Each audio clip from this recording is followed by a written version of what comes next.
Саламатсыз ба? Қалыңыз қалай? Жақсы. Демалыс уақыты қалай өтіп жатыр? Өте керемет өтіп жатыр. Мен сізді жаңа жылдың, жаңа күннің басталуымен құттықтаймын. Қош келдіңіз біздің кітапханаға. Мен сізден сұрайын дегем, осы демалыс уақытында қандай кітаптар оқыдыңыз? Или осы демалыста қандай кітаптарды оқуды жоспарлап жүрсіз? Мен білем, сіз біздің кітапхананың тұрақты оқырманысыз. Сізге қандай кітаптар қызық біздің кітапханада? Маған өте қызық кітаптар оқыған фэнтези кітаптар.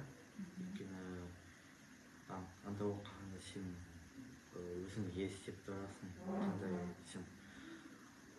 қандай жанрда жазылған, және автор неме айтып жатқан. Жақсы, сізге фантазия кітаптар өте ұнайды. Енді мен сізге осы демалыста мына кітаптарды, енді ол менің ұсынысым, тағы өзіңіз білесіз, Төлеген Айбергеновтың Атамекен деген кітабы біз оқып шықтық. Өте қызықты. Бұл жерде туған жер, Атамекен жайлы өте әдемі жазылған. Сол кітапты ұсынам.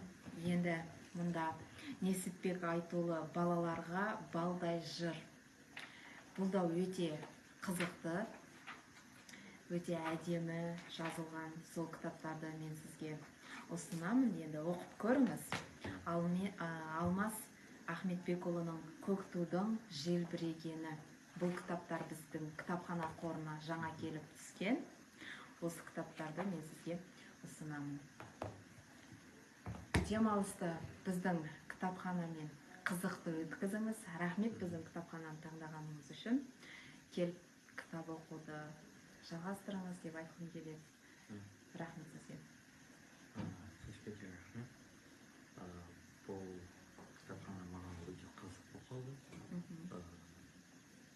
Күнде олай естеге келемін.